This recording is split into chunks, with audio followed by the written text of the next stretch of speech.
जज की नौकरी छोड़कर महज 10 महीने पहले लॉ एकेडमी स्थापित करने वाले पूर्व जज चंडीगढ़ के मनीष अरोड़ा की एकेडमी में कोचिंग ले रही शहर की एक छात्रा महक हरियाणा जुडिशल सर्विसेज की परीक्षा में पास हुई। इसे लेकर मनीष अरोड़ा ने आज एक प्रेस कॉन्फ्रेंस की। एंजॉय ज़्यादा करता था टीचिंग को। 11 साल पढ़ाने के बाद मुझे लगता है लाइफ एक बार ही आपको मिलती है। अभी मैं अकेला जज हूँ। आने वाले टाइम में आप सबका ब्लेसिंग्स रही, आप सबका साथ रहा तो हजारों जज बनाएंगे हम। तो फादर ने इंस्टेंटली उनकी तरफ से ये रिप्लाई आया आगे से, जो तुझे बेटा करना है ना, मुझे विश्वास है कि आप बहुत अच्छे से करोगे। आज तक बहुत अच्छे से अपनी ड्यूटीज को परफॉर्म करते आए हो। तो उनके इस विश्वास के कारण से मेरे कदम नहीं डगमगाए और जिस राह पे मैं चलना चाहता था स्टार्टिंग से, आज उसी में हूँ और बहुत अपनी टीचिंग को बहुत एंजॉय करता हूँ पढ़ाते हुए। सबसे पहले तो जब मैंने रिजल्ट देखा तो मैंने ये देखा कि मोस्टली सारी लड़कियां सेलेक्ट हुई हैं। हमारी टॉप 4 सारी लड़कियां हैं। तो ये देख के बहुत खुशी होती है क्योंकि जो लड़कियां हैं वो अपना ज़्यादा इस चीज़ को टाइम दे पा रही हैं, ज़्यादा अच्छे से मेहनत कर रही है। मैं ये नहीं कह रही कि लड़के नहीं कर रहे हैं, बट लड़कियां भी बहुत आगे निकल रही हैं। और पर्सनली मेरे घर में मेरे एजुकेटर्स, मेंटर्स, उन्होंने बहुत सपोर्ट किया है। बिकॉज आपकी मोटिवेशन कभी रहती है, कभी चली जाती है, बट वो as a person, as a human, not as a girl. तो उस चीज़ की वजह से, उस सपोर्ट की वजह से मुझे कभी ऐसा नहीं लगा कि एज अ गर्ल मुझे पीछे हट जाना चाहिए। अभी देखिए, जब मैंने प्रिपरेशन स्टार्ट किया तो मेरे पास कोई मेंटोर नहीं था, गाइड करने वाला नहीं था कि किस तरह से प्रिपरेशन करनी है। सेल्फ स्टडी से मैंने मेहनत किया। उस जर्नी में टाइम बहुत लगा क्योंकि गाइड करने वाला कोई नहीं था।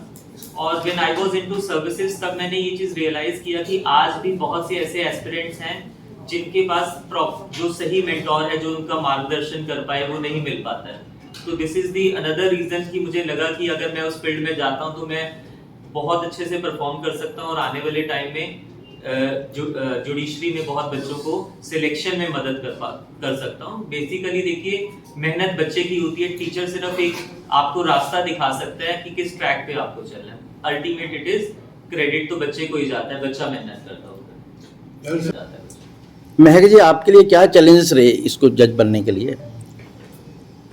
तो जैसे मैंने 2-2.5 साल पहले ही अपनी प्रिपरेशन स्टार्ट कर दी थी, तो मेजर चैलेंज तो यही रहता है कि आपको थ्रू आउट मोटिवेटेड रहना। बिकॉज मैंने काफ़ी लोग देखे हैं, मेरे जानने पहचानने वाले, वो बीच में छोड़ देते हैं बिकॉज कहीं मोटिवेशन नहीं रहती है या इतना ज़्यादा पढ़ नहीं पाते हैं, रिविजन नहीं कर पाते, कंसिस्टेंसी नहीं दे पाते हैं। तो सबसे ज़्यादा चैलेंज तो यही रहता है कि आप थ्रू आउट मोटिवेटेड रहें, कंसिस्टेंट रहें एंड रिविजन करते रहें। अगर आप छुट्टी ले रहे हैं तो 1 दिन छुट्टी ले, 2 दिन छुट्टी ले, उसके बाद दोबारा अपना जो पढ़ना है वो स्टार्ट कर दें। क्योंकि बहुत सारी डिस्ट्रैक्शंस होती हैं, कॉलेज होता है एंड दोस्त होते हैं, सोशल इवेंट्स होते हैं, तो कुछ डिस्टेंस बना के रखना होता है अपने, ताकि आप अपनी पढ़ाई को ज़्यादा टाइम दे सकें। न्यू कमर्स के लिए कोई मैसेज देना चाहेंगे? न्यू कमर्स के लिए मेरा यही मैसेज है कि आप जितनी जल्दी हो सके उतनी जल्दी तैयारी स्टार्ट करें, 4th year, 3rd year, because उससे एक बहुत लंबा टाइम स्पैन मिल जाता है आपको अपने सारे लॉज प्रिपेयर करने के लिए।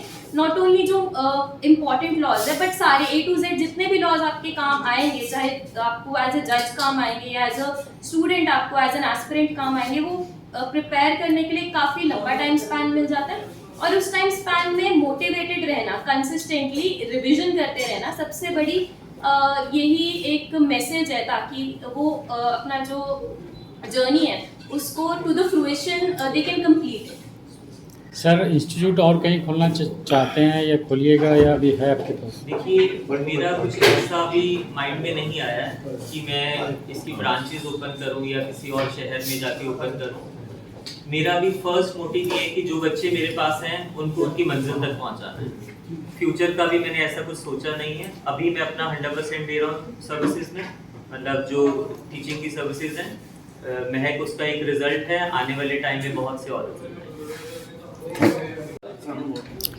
मिसेस महक को मनीष अरोड़ा और उनकी मेंटर सुप्रिया जी ने फूलों का गुलदस्ता देकर एकेडमी में उनका स्वागत किया। इस दौरान उनसे अकेले में बातचीत हुई।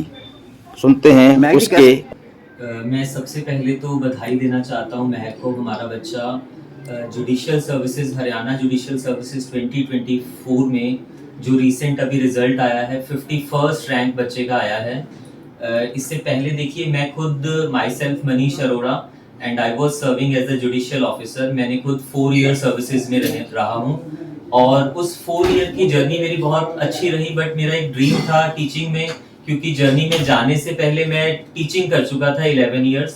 तो जो पैशन होता है, बहुत कम ऐसे लोग होते हैं जिन्हें मौका मिलता है उसको फॉलो करने का। मेरे घर वालों की सपोर्ट के कारण से मैंने 2024 जनवरी में रिजाइन किया फ्रॉम सर्विसेज और उसके बाद मैंने मनीष अरोड़ा लॉ एकेडमी के नाम से चंडीगढ़ में एकेडमी ओपन किया। हमारी एकेडमी का फर्स्ट रिजल्ट महक के रूप में सामने आया। देखिए, ऐसा होता है कि जब रिजल्ट आता है, बच्चे की मेहनत उसमें बहुत लगी होती है। जो एक टीचर होता है वो सिर्फ बच्चे को गाइड करता है, टीचर का मार्गदर्शन होता है कि क्या आपको पढ़ना है, किस तरीके से पढ़ना है। मैंने अपना पूरा एक्सपीरियंस जो मैंने जब जुडिशियल सर्विसेज की तैयारी की थी, उस टाइम पे मैंने 11 टाइम्स मेंस लिखा, 4 टाइम्स मैंने इंटरव्यू दिया। तो मेरा जो फेलियर वाला और जो मेरा सक्सेस वाला एक्सपीरियंस था, मैंने वो महक को जितना दे पाया वो देने की कोशिश किया कि मेरा बच्चा गलती ना करे, उस जो मैंने गलतियां अपनी जर्नी में की थी वो ना करे। और बच्चे ने बहुत अच्छा परफॉर्म किया और मैं दुआ करता हूं कि आने वाले टाइम में ये बहुत अच्छा जुडिशियल सर्विसेज में एक बहुत सुलझे हुए जज की तरह अपना और अपने पेरेंट्स का नाम रोशन करेगी। बहुत बहुत शुभकामनाएं महक। शुक्रिया मैडम, ये आप क्या कहना चाहेंगे इसके बारे में? सबसे पहले तो सर, मैं महक को बहुत बहुत कॉन्ग्रेचुलेट करने चाहूँगी बिकॉज इन्होंने अपने पहले अटेम्प्ट में ही पेपर क्लियर कर लिया, जो कि एक अपने आप में बहुत बड़ी बात होती है। तो इनको ज़्यादा अटेम्प्ट्स नहीं देने पड़े। सेकेंडली सर, मैं ये कहना चाहूँगी कि मनीष अरोड़ा लॉ अकेडमी में सर ने और मैंने पूरा करिकुलम इस तरीके से डिसाइड बनाया है कि जो हमारे एक्सपीरियंसेस रहे हैं, हम उन बच्चों को वो गलतियाँ करने नहीं देंगे।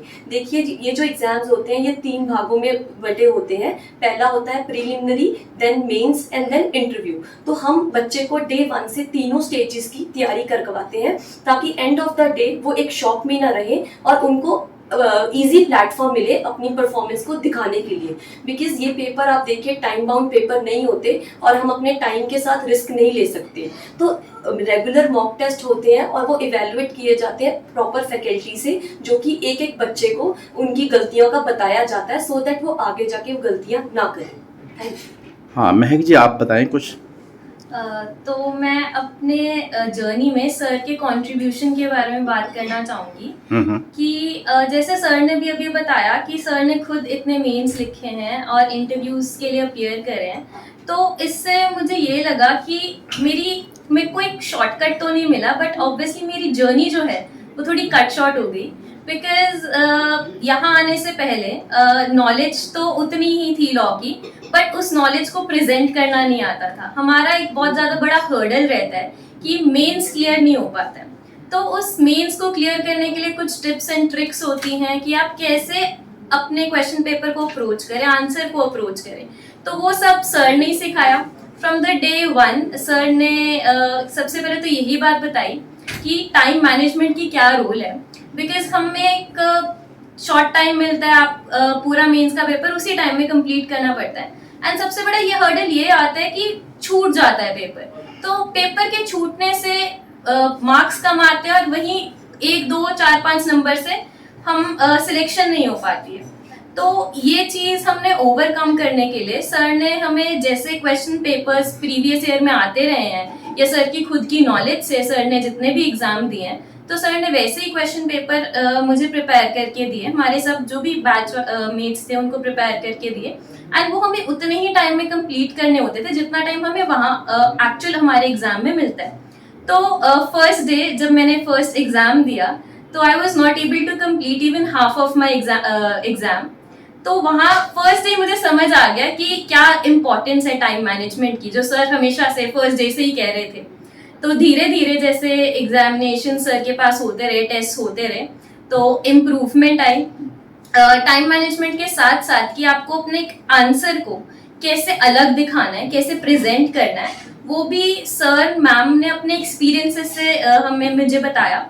बिकॉज मैम ने भी एंड सर ने दोनों ने मेंस लिखे और किन क्वेश्चंस में उनको ज़्यादा मार्क्स मिले और किन क्वेश्चंस में उनको कम मार्क्स मिले वो सब उन्होंने शेयर किया और उसी को उठा के मैंने अपनी आंसर शीट में डाला कि अगर मैं ये चीज़ एक्स्ट्रा कुछ लिख के आ रही हूँ तो इस वजह से मुझे ज़्यादा मार्क्स मिलेंगे और I can get an edge over other students. तो सिमिलरली सर का कंट्रीब्यूशन एंड मैम का कंट्रीब्यूशन इंटरव्यू में भी ऐसा ही रहा बिकॉज उसमें मेन फैक्टर ये होता है कि आप ऑनरेबल जजेस के सामने जाके घबरा जाते हैं।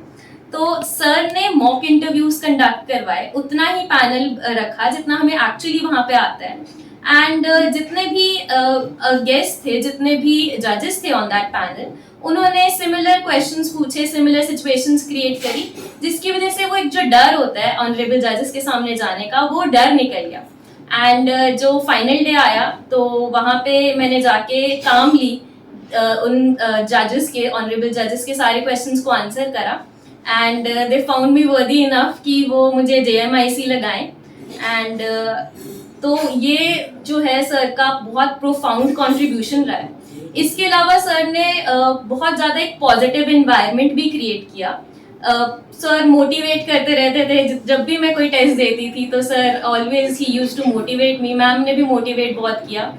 तो I would like to say sir, weaker section के बच्चों के लिए आप कुछ करना चाहेंगे? जो बच्चे टैलेंटेड है और मतलब फाइनेंशियली इतने साउंड नहीं है, उनकी हेल्प के लिए आपके पास कुछ है? हमारे जो दरवाजे हैं उन बच्चों के लिए जो फाइनेंशियली वीक हैं बट पूरी डेडिकेशन से पढ़ना चाहते हैं और उनका सपना है जज बनने का, वो हमेशा खुले हैं। हम फ्री ऑफ कॉस्ट भी उन बच्चों को पढ़ाने के लिए बिल्कुल रेडी हैं। बच्चे एक बारी आके हमसे मिलें और ये चीज़ पहले बताएं कि क्या उनको फाइनेंशियल कंस्ट्रेंट्स हैं। हमें हमारा सौभाग्य होगा कि अगर ऐसे बच्चों को भी हम उनकी मंजिल तक पहुंचा पाएं जो अदरवाइज भटक जाते हैं क्योंकि सही गाइडेंस नहीं मिल पाती और कोचिंग वो अफोर्ड नहीं कर पाते हैं। सर, अपना लोकेशन या एड्रेस? हमारा जो कोचिंग है वो सेक्टर 37D चंडीगढ़ में है, SU नंबर 389, केनरा बैंक के बिल्कुल टॉप पे। Manish academy? Manish Arora law academy के नाम से। Thank you so much.